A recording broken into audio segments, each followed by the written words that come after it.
Hi fans, please like our video and subscribe to the RotoWire channel. Then please go to rotowire.com/pod for a free 10-day trial. Hey everybody, welcome to the RotoWire Fantasy Football Podcast. This is Monday, December 28th. It is the last Monday observations podcast of the season. It's championship week. We got one game left, Pats and Bills tonight. Chris, I know I was reading your observations article. You've got two games or two teams that you still have stuff that you cared about: Stake League and NFFC. I was in 3 championship games and I'm sweating all of them. And it makes you realize, when you're sweating it to this degree, it makes you realize every little thing that can tick you off when you need something down the rest of the way. For instance, last night, Tennessee and Green Bay, and you know, the end of the game. The Titans, they have that 4 downs where they stall out in the Packers red zone. They get to the 15, and Derrick Henry's not even on the field for those 4 plays. I don't have Henry, but I had Tannehill and A.J. Brown in 2 leagues, and I'm in a tight battle in both, and I need these guys to do something. And of course, they don't hook up. And then the Packers have this 7-minute drive where they're running clock, and it's like, just score already, darn it. And I was like, and then. Yeah. They do score before the 2-minute warning. I'm like, okay, well, at least they're going to get the ball, get something. No, they put in Woodside, downside, and no Brown or anything. They don't even try. Like, have some pride, man. Yeah, it sucks. It's there's a lot of weird stuff. Like, I have CeeDee Lamb in the Stake League. And yesterday, the Cowboys are running, and I have Jalen Hurts, and the Cowboys are running out the clock, and CeeDee Lamb decides to run for a 19-yard touchdown in garbage time. And then Jalen Hurts gets the ball back. And I love Jalen Reagor. Now, he didn't throw to Reagor, I don't think, on that final garbage drive. But it's like, if CeeDee Lamb just goes down, Dallas probably runs out the clock, and that's it. But instead, I get 8 points for that, basically, almost 8 points. And then Hurts gets a few short passes again. It really is like the crazy stuff. And the week before, remember, CeeDee Lamb got a onside kick return touchdown in garbage time against the Niners, too. Right. So, that's twice I've gotten something that I really shouldn't have gotten. And you just imagine, all the different permutations of what that does in all these different finals. So it is, fantasy football there's no justice in it. It's, there's a lot of that, but, it is what it is. And, the NFFC primetime league. So this, I've gone over this team ad nauseum, so I'm not gonna go over it, but it just missed the playoffs. It was a good team. And so I was in the consolation round. Now, I was in first in the consolation for a lot of yesterday. Oh, wow. And I finished 4th, okay? And there's still a game tomorrow, tonight. And there's a couple teams that if, like, Stephon Diggs scored, 20 points would pass me, which he might because Stephon Diggs, but it's against the Pats. But if they don't, then I'm 4th. And it's the consolation round, so you imagine it doesn't pay very deep. Yeah, it goes 3 deep, the pay. So 3rd gets $1,500, 4th gets 0. And I'm in 4th, no players left. So that's the end of that. Yeah, so, you get fired. You don't get the steak knife. Yeah, well, there should be a consolation of the consolation that I should be in. That for week 17. But it just whatever. It just there's always a story to it or this or that. But the team scored 178 points or whatever. But it wasn't enough. I knew I needed 200. I was like, all right, I probably need 200, and I came close. I had Alvin Kamara on Friday night, but it wasn't quite enough. Yeah, I mean, congrats. If you happen to get to the finals with Kamara, congrats on your championship. Although, I mean, there were some other huge... Devontae Adams, went crazy, and Mike Evans went crazy. There are a couple guys that, were pretty big, but yeah, Kamara was just ridiculous. What do you have, 6 touchdowns or something? That first time. He could have had 7 or 8, by the way. There was a pass that he dropped that was thrown to him in the first quarter where the only drive they settled for a field goal. And then they went to Taysom Hill on one of the plays from, the 2-yard line. Right. So he could have had 8. He really could have had 8 touchdowns. I mean, I don't see why I didn't get 8. I would have won some money. I would have won probably, I don't know if I would have taken first, but I would have won $2,000 for second. Yeah, it's so funny. Like, I whine and whinge and moan about, Tannehill not being in that last series or the Titans punting from the 32-yard line in their first drive. I mean, come on, guys. They got what they deserved for being so nutless for that. But still, then I was going up against Dalvin Cook. Mike Boone got that short touchdown. Irv Smith got 2 short touchdown catches. Right. I mean, that game could have gone a lot of different ways. I could have been way behind, after that. But so we always feel persecuted by fantasy football because of these little things like this guy cost me or this coach cost me. I have Josh Jacobs in that same league. That did cost me, but good grief. There's so many other little things that happened that probably benefited me. Like you mentioned, I have CD Lamb in another championship game, and my opponent has Jalen Hurts. They don't have that BS fumble call. Then Hurts puts up more points. He got negative points for the fumble, and then lost the opportunity to do any more damage against me. Yeah, there's so many things. It's funny. I was bitching about that primetime league where I had some bad quarterback luck. And then I heard Dalton Del Don's problems. Not only did he have, the Rays to win the World Series at 20-1 to win like 20 grand, and he had the Niners to win the Super Bowl to win like 20 grand, and barely hedged it. It was to hedge it with me. I gave $1,200. That was all he got for that bet. And not only that's 2 giant ones, but he also he was in first place, likely to win like the Silver Bullet or one of those big NFFCs, and he had Clyde Edwards-Helaire going the night where he was active but just didn't play, and then Antonio Gibson the Monday night where he hurt his toe on the first play of the game and was out, and that because of that he didn't win. So everybody's got a story. You either win or you have a story. The story is entertaining for a minute. It's not as good as the win, but just rest assured, everybody who didn't win, there's something that happened like that shouldn't have happened or could have gone the other way. But it's football. And the truth is, like, most leagues are won or lost on that kind of stuff. Like it's just like football games, right? Like some years there's like the 85 Bears and they win the Super Bowl and there was no coulda, woulda, shouldas. They just won the Super Bowl and they crushed everybody in their path. And it doesn't really matter. You could reverse any single play and it wouldn't have made any difference. And there's most years, or at least a lot of years, is just one of those things where Scott Norwood misses the kick a little bit, or that one whole season where it ended up with Russell Wilson throwing the pick in the Super Bowl, but the game before the Packers had the Seahawks dead to rights, and Mike McCarthy totally just nutless monkeyed the game away completely.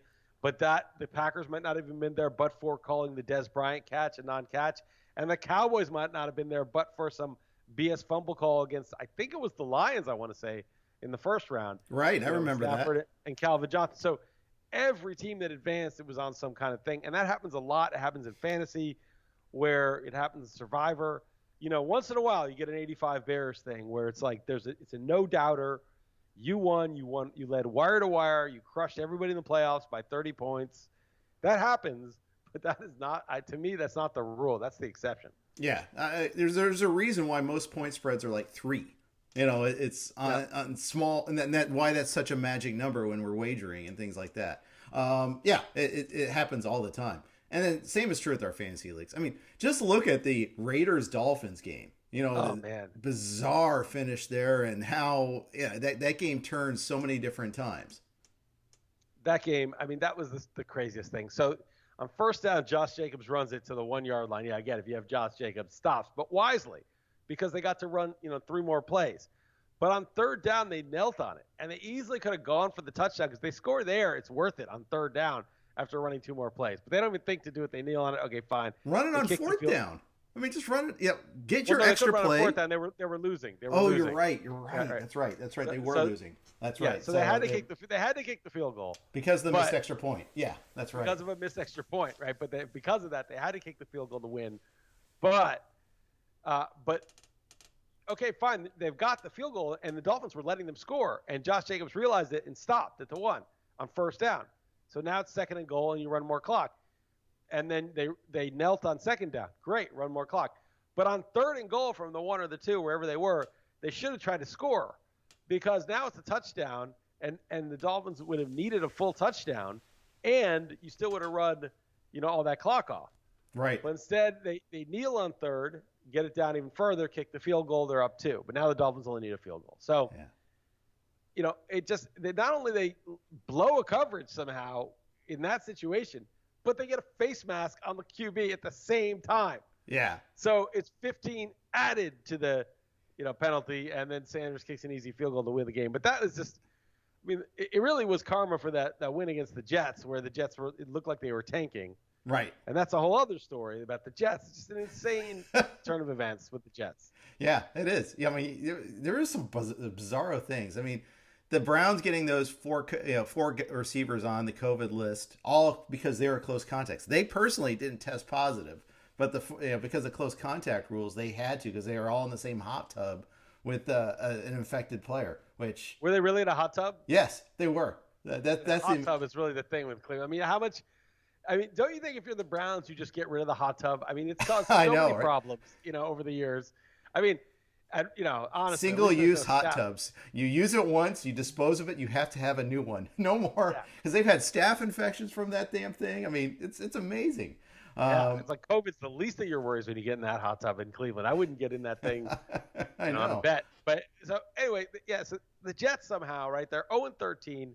They have, by all metrics, one of the worst teams of all time through 13 games, if not the single worst NFL team of all time, or at least in modern era. And they beat two playoff teams. Now, the Rams may not make the playoffs. We can talk about that. The Browns might not make it either. Oh, I didn't realize that. I thought the Browns were kind of in. I'm pretty sure they have to. I think they have to beat the Steelers, or Tennessee, other people have to lose. With Tennessee and Indy losing, they're still not in. I have permutations up somewhere. I'll look at it. Yeah, I'm looking it up too while we talk. But the Jets, basically beat two playoff, qualifying teams, but for their loss to the Jets, let's say. Yeah. Out of nowhere. And it just shows these teams are not particles, they're waves. Like the Jets, obviously the Jets aren't like some great team now, but they are not the team that was 0-13, worst of all time. They're just a garden variety below average team now. If the Jets and Giants played on a neutral field, I mean, the line would be 3 at most, maybe 1, maybe 0. I mean, it's so fast how this changes. They win 2 games, and obviously, as you said, Cleveland was missing some key players. Why doesn't Cleveland run the ball? I don't understand why Cleveland puts the ball in Baker Mayfield's hands so much and doesn't just let Nick Chubb have 30 carries. I don't know either. No idea. They're being too tricky, I guess. But, and I got to rewatch that game. It was not my primary game, obviously, yesterday. So I was paying less attention to that than I was to others. But, by the way, here's the deal. Right now, the Browns are the 7th seed. They are the last team in. They have a 53% chance to make it. They need to clinch. They could have clinched with a win. Instead, they have the head-to-head tiebreaker against the Colts. So if they win, they're in. If the Colts lose, they're in. But if the Colts win and they lose, Colts are playing Jacksonville, so yeah, Colts are going to win. And Cleveland's playing Pittsburgh, but Pittsburgh's also clinched the division. So yeah, I don't know how hard Pittsburgh's going to try. How much do they care about seeding at this point? Because the Chiefs clinched first in the AFC also. So the Ravens might be screwed then, right? Because if Cleveland wins against Pittsburgh, no, Ravens are in. Ravens are the 6th seed. The Colts are the team that that is on the outside looking in right now. Okay, I'm in the ESPN tool right now, so I'm looking at this. So Colts win, Browns win, and Ravens. Who do the Ravens play this week? Bengals at Cincy. Okay, so and Ravens win. Let me put all those in. Oh, here we go. So the Ravens have to win though. If they lose, they're not in. Yeah, they do need to win. They should win. They also get in if the Browns or Colts lose. Okay, so they need to win or have either team lose. So the Colts are screwed, right? If everybody no. The Colts are on the outside looking in. They need somebody to lose, and while they take care of business. Okay, but also the Dolphins. Do the Dolphins need to win to get in? Let's say the Bills beat the Dolphins. Then the Dolphins are out. If everybody else wins, but the Dolphins lose at Buffalo, then the Dolphins are out. Yeah.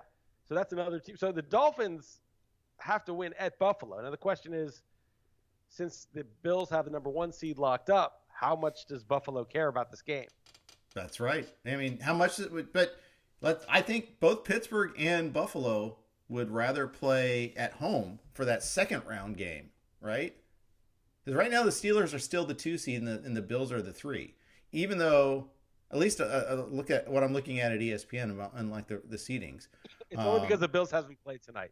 It's because Oh the yeah, Steelers. you're right. So when the Bills win, if the Bills win tonight, then they'll be back as the 2 seed. Yeah, that's right. So, all right, but the thing is, Buffalo. I'm looking at this. If they all win, then the Dolphins are. If the Bills win, I guess I had it Bills. If the Bills win and the Dolphins are out, the Bills end up playing Tennessee at home, and Pittsburgh gets Cleveland. I'd rather face Cleveland than Tennessee personally. Oh yeah. I don't know if that comes into it. They probably don't think about that because it's too. Although Tennessee's defense is so bad right now, Oh, they're really bad. They're terrible. and they can't get any pass rush whatsoever. They haven't been able to get a pass rush for weeks. I mean, that's just been they don't tackle all that well. And they're a mess. They're really a mess. And then, as much as Vrabel does some smart things, he does some really dumb things. That punt from the 32-yard line, Chris, that's inexcusable. I don't.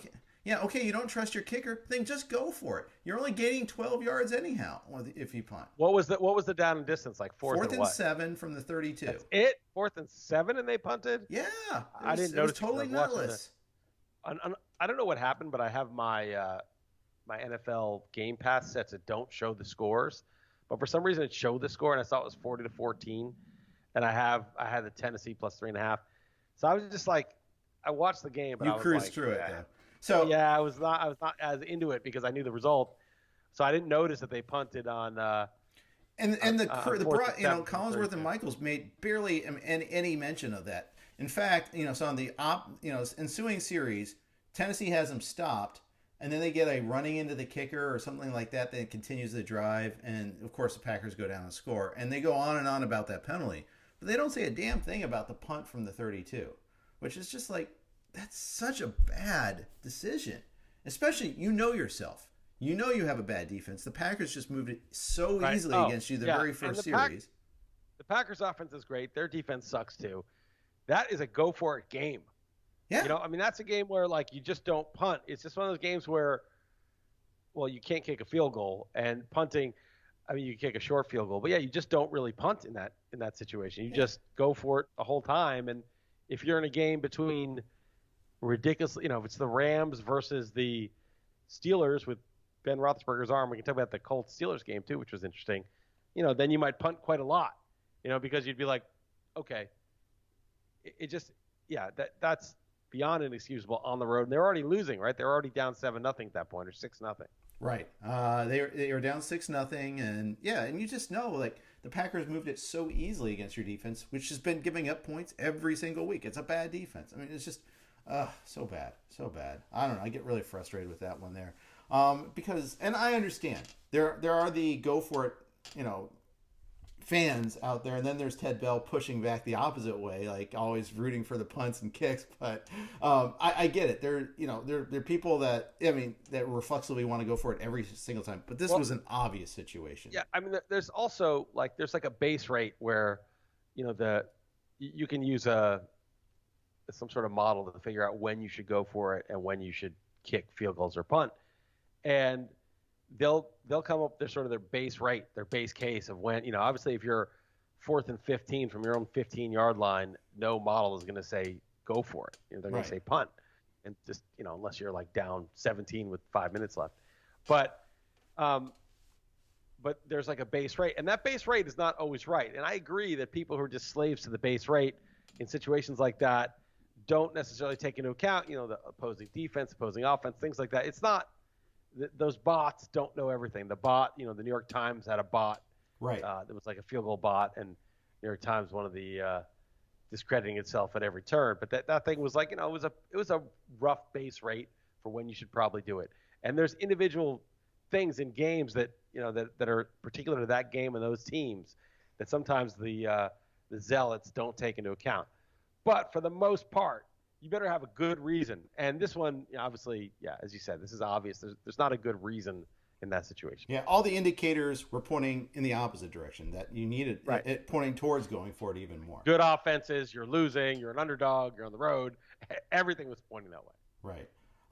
Before I talk Colts Steelers, I want to talk about that. Got a quick note. Sports bettors know that magic happens when you turn a hunch into action and apply the right amount of expertise. That's why BetMGM has teamed up with RotoWire to offer new BetMGM customers a free 6-month RotoWire subscription when they place their first bet. Register on the BetMGM app or website and use promo code ROTO, that's ROTO, to claim your free subscription. Once you make your first sports wager, you'll receive a season's length of RotoWire's unmatched sports insights. Find out why BetMGM is the king of sportsbooks by signing up and placing your first bet today. Visit betmgm.com for terms and conditions. 21 years of age or older to wager. Colorado, Indiana, New Jersey, Nevada, Tennessee, and West Virginia only. Please gamble responsibly. Gambling problem? Call 1-800-522-4700 in Colorado and Nevada and 1-800-GAMBLER in New Jersey and West Virginia. In Tennessee, call or text the Red Line at 800-889-9789. If you or someone you know has a gambling problem and wants help, call 1-800-9-WITH-IT in Indiana. Promotional offer not available in Nevada. All right, Chris. What a turnaround in Pittsburgh Indy. I mean, Indy was killing them in the first half. It was 21-7. They get a field goal to start the second half. It's 24-7. And what happened? A couple things happened. First off, Pittsburgh's defense played better. Philip Rivers struggles against good defenses. He made some good throws in the first half. The touchdown to Pascal was a nice throw, and it had some pressure, and he kind of stepped up. I mean, they blocked, but he took a hit, made a nice throw. But in the second half, he was having the Steelers kind of shut it down. I think the Colts went away from Jonathan Taylor too early. I agree. Again, another thing that happened that would have gotten that money. They just kept using Nyheim Hines and not pounding it with the guy who has been running really well the last few weeks. And then Rivers, when they finally did catch up, when the Steelers finally caught up, despite still not being able to run the ball, James Conner made a lot of good catches and runs after the catch to get first downs. They just kind of stopped making errors and completing a lot of the short stuff and strung together some drives. Rivers on 1st and 10, I think it was on the 47-yard line, his own 47. They'd gotten from their own 30 to the 47. There was 6 minutes left. They're down 4 after the Steelers caught up. Just throws a horrible pick on 1st and 10, overthrows everybody, goes right into Mike Hilton's hands, catches it.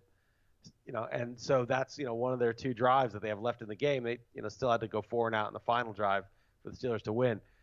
But on 3rd and 10, that would have been fine, that throw. It was a stupid throw. It was way too far. Nobody was open. But on 3rd and 10, you're like, all right, we're probably going to have to either punt or go for a 4th and very long, and, maybe that's it. So fine, take a big chance. On 1st and 10, do your dink and dunk. There's 6 minutes left. You're at midfield. You're down 4. Be a caretaker. Hand it off to Jonathan Taylor. Hand it off to Nyheim Hines if you want. Throw it to, Trey Burton. Who cares? Right. But to throw downfield in that situation where no one's there, that's classic Rivers. Rivers does not have the caretaker mentality. He's on a team with a good defense, a great offensive line, a great running game, lots of, tight ends, running backs, short pass catchers. Just be Alex Smith without the mobility. Just make the short throws. Rivers can read the pre-snap stuff. He can go to the right guy. He can lead the guy. He has touch on those short passes to backs. Do not be Brett Favre. This is not the team to do it on. And you don't have the skills to do it anymore. You don't have the arm to do it. You don't have the mobility to do it. And I just think that team, they may not make the playoffs now. And it's a bit, it's Rivers. And he's done this with the Chargers for so many years, like the soul-crushing pick. Yeah, and I had someone that said, tweeted at me because I go, Philip Rivers, that is the tweet after I think that bad interception at the end. And someone says, well, he's had a better career. People don't realize he's had a better career than Eli. Okay, if you're looking at accumulated stats, maybe, but key moments, no way. Yeah, right, and that's the argument, right? I mean, and again, like, it's the stats guys versus the watch football guys, and I do think that we settle championships in football based on postseason success. And it sucked. You had Peyton Manning and Tom Brady in his conference, Bill Belichick for a long time. But Roethlisberger's got 2 rings. Yeah, it's not like Eli has 2 rings. I mean, the two quarterbacks in his class in that same draft in that first round both have 2 rings apiece. Right, but in the AFC, you had peak Brady and Manning for most of his career, and then Roethlisberger and the Steelers. So that was tough. And then you had the Ravens and Harbaugh in there. It was tough. But the thing is, to make the Hall of Fame, you need to be one of those guys, one of those teams Right.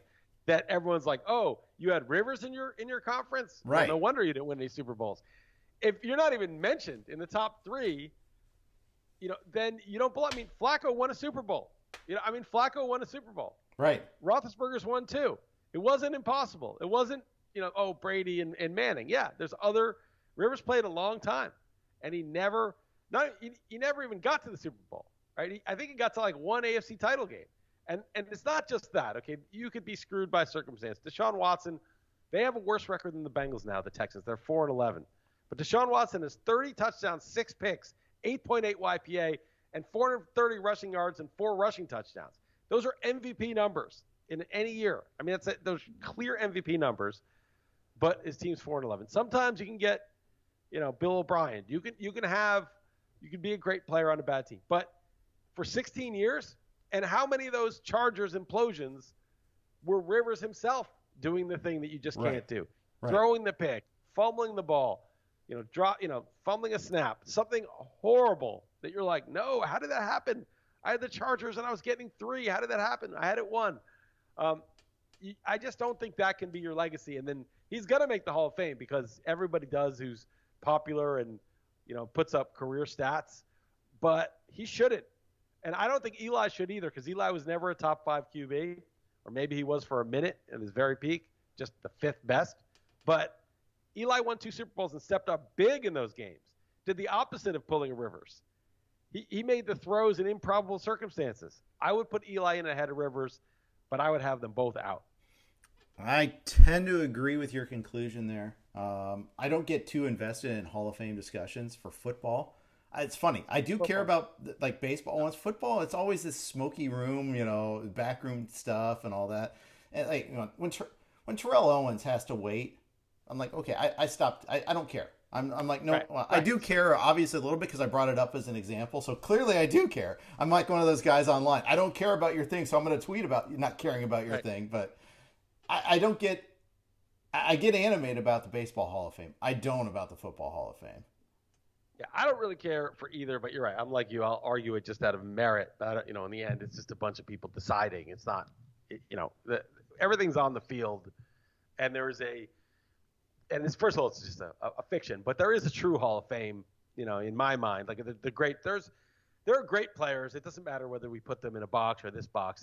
There's the greatest players, and people will always argue about who those are. And yeah, obviously Terrell Owens was one of them. But to me, equally obvious, Phillip Rivers is not one of them. He's not one of the guys you feared. You never feared Rivers. I mean, I think that's a simple thing. I'm like, well, yeah, he did have Brady and Manning in his conference. To be in the Hall of Fame as a QB, someone should be saying, well, yeah, they didn't win. Carson Palmer didn't win any Super Bowls with the Bengals, but he had Rivers in his conference. So, that can be forgiven.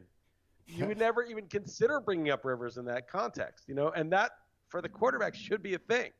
Yeah, I'd agree with that, especially because credit and blame tends to hew towards the quarterback. Right. MVP discussions, Super Bowl MVP discussions. You're the quarterback on a winning team. You get Super Bowl MVP a lot of the times, and that's the way it is. So with the coming up short also comes that's the way it is. That's the blame. So, question for you. See, people are saying Rodgers got the MVP now. Rodgers has, I think, 44 touchdowns and 5 picks or something like that. 4 picks, 5 picks, 45 and 5. Still got 8.1 YPA. When he won it in 2011, he had 46 and 6, and he had 9.2 YPA. So he was way more efficient. But that was one of the greatest QB seasons of all time in 2011, and they were also 15 and 1. Mm-hmm. But if the Packers they play at Chicago next week, and the Bears win and they're in. So this is like a very solid Bears team now. Right. This is like a pick'em to me. We'll guess the lines tomorrow, but like to me, this is not like an easy game at all at Chicago. And if they lose this game, which they might, the Chiefs have already clinched the number 1 seed. Doesn't matter. They're 14 and 1. So to me, if they don't get the number 1 seed, I think Mahomes should probably win it.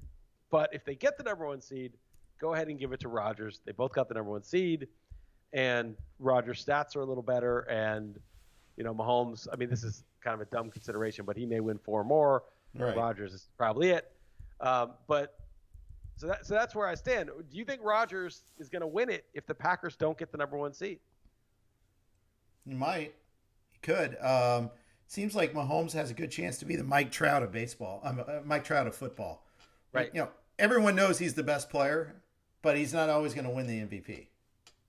Right, because they're like, oh, well, this guy's old, or this guy had a better year by these stats here. Yeah. Right. Yeah, I think maybe. But I think I don't know. I mean, if you're the number 1 seed and you have Rodgers stats, okay. But how do you, if Rodgers doesn't beat the Bears in Week 17, and the Packers, they don't have home field, and then they end up losing in the playoffs, it's like, there's not just the quarterback on the team, but right. Sorry, and the Chiefs win the Super Bowl, you're like, well, probably should have given it to the guy whose team was the best all year than the guy who led them to a number 2 seed or number 3 seed. So anyway, I've been on my Twitter feed, it was like, oh, Rodgers like the overwhelming favorite, but there's a lot of recency bias in that conclusion, too. I mean, Mahomes had a bad game yesterday. It's not much way of getting around that. He played pretty poorly against the Falcons. They should have had a pick. I think when they got the go-ahead touchdown, they should have had a pick. He threw it right to the guy. He dropped it. Right. And then he got another chance and got a touchdown. Got the touchdown right after that. And by the way, I understand he was fighting for his players, and getting that interception was huge, but the challenge on that was horrible. There is no way they were going to overturn that call, and the Falcons could have used the extra time on that subsequent drive. Yeah, I made the joke that it works better in print because Young Wei, isn't that is Young Wei Koo? It's in print. It's Young Ho. Yeah, right? I know. You've made all the Young Ho jokes, and yet you found another one in your observations column. I did. Not since Tyrion Lannister. No one's been betrayed by a Young Ho that badly since Tyrion Lannister in Game of Thrones. I hope that's not too soon. I hope that's not a spoiler for anybody.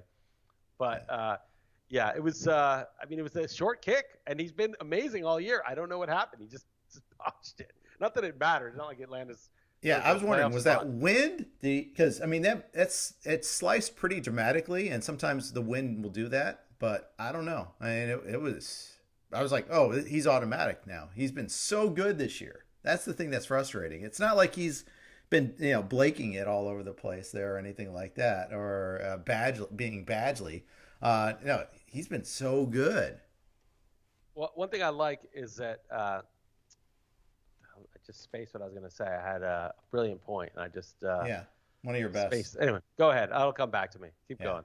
And there's not much more else to say except That's what it was. Is that I was at that point I think I was first in the consolation thing, and I'm like, I don't want this game going to overtime. I don't want him to kick that field goal. People have Calvin Ridley. People have all those Chiefs, Kelsey, whoever. Obviously, like probably most of those people were in the actual championship bracket. But I'm like, somebody who's doing well has those guys. Right. And then when he missed it, I was like, this is amazing. First of all, someone has him, so that's 3 points for him. But there was that saved a lot of fantasy points. You talk about like fantasy championships. Oh, I know. Lost. That guy not sending that game to overtime with the amount of fantasy players in that game was huge. Yeah, in fact, in one of my championship games, I was up against Kelsey, Ridley, Gage, and Matt Ryan. So that miss was massive. Right.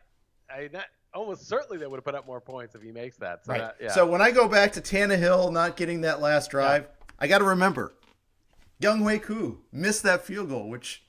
That was massive for me. Huge. And so you got to remember that. But then again, Josh Jacobs not getting that touchdoome at the end was massive for him. I had Jacobs. Right. Yeah. There's so much stuff. And I had CeeDee Lamb on my bench in that league, of course. Because my receivers are Adams, A.J. Brown, and someone else really good. Point is, you had, it wasn't even a consideration. I'm starting Dobbins over him. I'm starting Jacobs over him. I'm starting Jonathan Taylor over him. He was never going to be a guy that was in my lineup. But still, and Metcalf, duh. That's who I also had. Right. I'm not starting CeeDee Lamb over DK Metcalf. Yeah, Real Man would have. Real Man would have because Jalen Ramsey, yeah. But Metcalf actually was okay. That wasn't it either. It wasn't Ramsey. It was just the Seahawks. That was such an under game. I mean that game. First of all, Jared Goff, he may have broken his thumb. So the Rams, are going to be underdogs probably this week if Goff can't play. I forget the name. I just wrote down their backup for my article, and I forget his name again. It's some guy you've never heard of who's like 25 years old. Yeah, some guy from Wake Forest, Wolford or something. Yeah, exactly. John Wolford. So, John Wolford would be starting for them. And Arizona has something to play for too, so that game matters. Oh, totally. I mean, the Rams will be underdogs if Wolford's the starter for sure, and the Bears are in good shape. They've got a good chance. I think if the Bears lose, I think Arizona and the Rams can both make it. They can actually both make it depending on which one wins. If the Bears lose, and then if the Bears win, obviously just the winner makes it. But it's that game. That was a terrible game, and the Seahawks defense is suddenly like at least not bad anymore. Right. It's so weird. I mean, they were the worst defense in NFL history against the pass, and they're not even that bad. But the Rams offense, nobody can make a play. They just don't have anyone who can make a big play. It's all dink and dunk. Goff tries to scramble. He is so slow.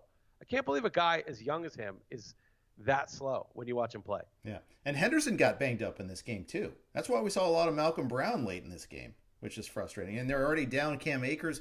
I bet you Akers doesn't play this week too. When he gets declared out early in the week last week with that high ankle sprain, it's rare that he's going to come back the next week too, unless he just magically heals. High ankle sprains just take a while. So, I mean, Akers was a playmaker, and Henderson at least had a chance. Malcolm Brown doesn't have a chance to be that guy. Yeah, they don't have much. Kupp is like, shifty and quick. Right. But none of those guys are like game breakers, and Goff is so average. I mean, this is not a good team. I don't want to see them in the playoffs.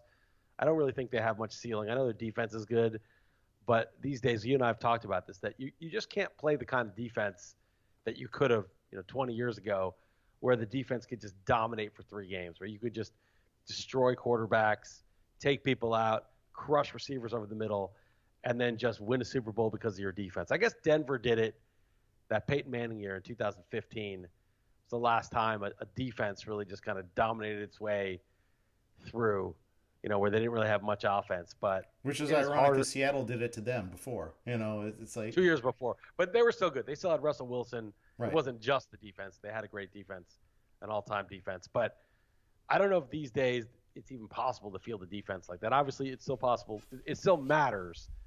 But the Rams defense I don't think is even close to that. So I don't want to even see them in the playoffs. I'd rather see Kyler Murray running around, or even the Bears, they're probably kind of like the Rams. They're kind of like the Rams now. They're mostly defense. But by the way, Arizona might not have Kyler Murray for that matter. All right, he got hurt lately. I heard the very last play he got hurt. So it could be backup quarterback versus backup quarterback.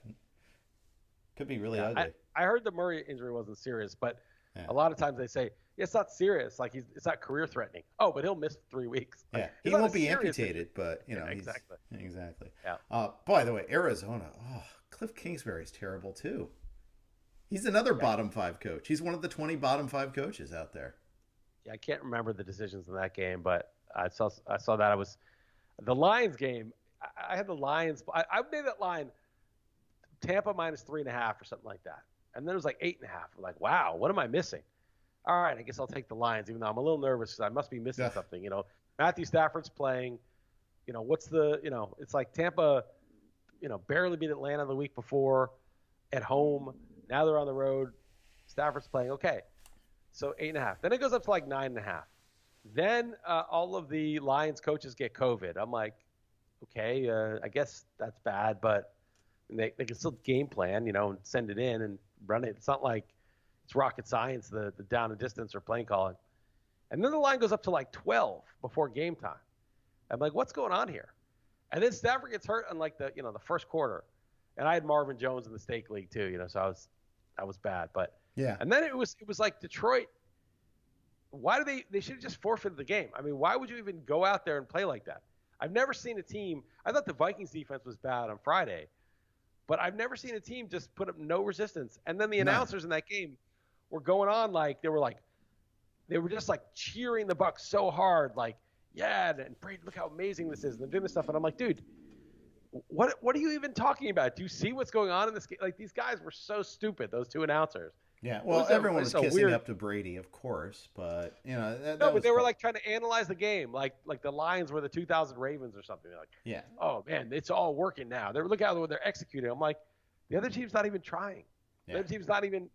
It's not even like they're playing the team. It was a weird game. I mean, what your sign is that Brady didn't play a single snap in the second half. The Bucs realized the Lions weren't even trying. When do you bench your starting quarterback when the playoffs are on the line in the start of the third quarter? I mean, it was and in one of my Super Bowls, I'm going against Brady. I was like, okay, great. If you would have told me, oh, Brady will only be able to play a half in this game, I'm like, sign me up. All right. And then you look in the 350 yards in a half. I mean, it was ridiculous. It was crazy. Yeah, I mean, they should have got him some records. They should have let him try to go get 700 yards or something. Why not? If the Lions are going to field that team, take advantage. Get in the record books. This is embarrassing. It was embarrassing, even for the Lions. Even it was that bad. I mean, that was. I mean, they've got 5 wins somehow too. That's the thing that's crazy. What are you going to write on for East Coast offense this week? I'm going to grade my preseason predictions. That's what I do, week 17 every year. Oh, nice. And one of them, I said Van Jefferson will outscore Justin Jefferson. Oop. And that and the thing that's funny about that is in the preseason, like Justin Jefferson was like the third or fourth receiver. Like Olabisi Johnson was running with the first team. That's a savage decision. Right, it was. And so, and then Van Jefferson, they were just he was the talk of the camp. It was like, oh, this guy's awesome. And he was okay in week 1 too. He actually made some plays in week 1. Well, it was weird because he was a second-round pick, and yet he was injured, in the combine. So I think he didn't run in the combine. And I started thinking, look how good he is in camp, and the fact that they took him that high, even though, he didn't like do anything in the combine. It wasn't like one of those prospects everyone's talking about. I'm like, they must know something. He must be really good, this guy. Yeah. He must just be like one of those guys. Like everyone talked to Deontay Johnson for a while. Like, oh, this guy's really good. Everyone's like, even though like the evidence was, okay, well, he was like Deontay Johnson was like a 4th-round pick or something. It's like, really? He's that good? And I see what they saw in Deontay Johnson. He's super quick. But with Van Jefferson, I was like, oh, it must be because they know something. And now he's killing in camp. This is one of those like real deal guys that just shows up and never looks back. And Justin Jefferson wasn't getting anything. He was a 1st-round pick. And how like I'm going to remind myself next year when I start reading about the hype about some of these guys, that Van Jefferson over Justin Jefferson prediction. You should, but I always look forward to that. One of these predictions will be wrong. That's you've given yourself the free square. And that one's always right. Yeah, it's always right. But it's tough. I mean, Barkley will be a top 5 back. Beckham will be a top 5 receiver. All this stuff. I mean, there's going to be taking a lot of L's in this one. Yeah. Well, I may disallow you from using OBJ in your predictions article in future years after this, but we'll see. I'm going to do it next year. All right. Want to thank everybody for listening to us all season long and watching us on YouTube too as well. We're still doing the XM show. In fact, we'll be doing that in about 30 minutes here. But please subscribe, rate, and review. We got Mario and John are going to be going all season long. We'll have our full crew for the rest of this week. We got Jake and Joe tomorrow. Thanks again for listening to us all season long. Good luck if you've got something at stake tonight in your championship game or in week 17. Thanks again for listening. Have a great day.